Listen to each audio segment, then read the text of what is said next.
ଗତକାଲି ସୋସିଆଲ ମିଡ଼ିଆରେ ଜଣେ ମୋ ପାଖକୁ ବାର୍ତ୍ତା ପଠାଇଥିଲେ ଚମ୍ପାଡୁଲି ଘଟଣାକୁ ନେଇକରି। ଚମ୍ପାଡୁଲି ଯୋଉଟା ଗୋଟେ ଗାଁ ଡୁଙ୍ଗରିପାଲି ବ୍ଲକର, ସେଠି ଉତ୍କଳ ତେଜି ବୋଲିକରି ଜଣେ ଗରିବ ଲୋକ ଅଛନ୍ତି, ତାଙ୍କର ସ୍ପାଇନାଲ କର୍ଡ ଅପରେସନ ହେଇଛି ଏଇ 15 ଦିନ ତଳେ। ଏବଂ ଗରିବ ଲୋକ, ଏବଂ ଯଦିଓ ସେ ପ୍ରଧାନମନ୍ତ୍ରୀ ଆବାସ ଯୋଜନା ପାଇଛନ୍ତି ଏବଂ ଚାଉଳ ବି ପାଉଛନ୍ତି, କିନ୍ତୁ ତାଙ୍କର ଆର୍ଥିକ ସ୍ଥିତି ଆଦୌ ଭଲ ନାହିଁ।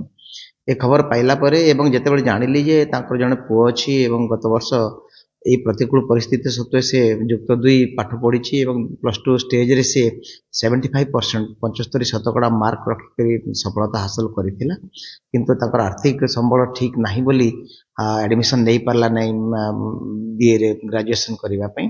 ଏ ଖବର ପାଇଲା ପରେ ମୁଁ ଆଜି ସକାଳେ ଯାଇକରି ଚମ୍ପାଡୁଲିରେ ପହଞ୍ଚିଥିଲି। ଉତ୍କଳ ତେଜୀଙ୍କୁ ଏବଂ ତାଙ୍କ ପୁଅ +2 ପାସ୍ କରି ଯିଏ ଅଛି ସିପୁନ, 2 ଜଣଙ୍କ ସହିତ ମୁଁ କଥାବାର୍ତ୍ତା କରିଥିଲି ଏବଂ ମୁଁ କଥା ଦେଇଛି ତାଙ୍କୁ, ସିପୁନର ପଢିବାର ଆଗ୍ରହ ବହୁତ ଅଛି।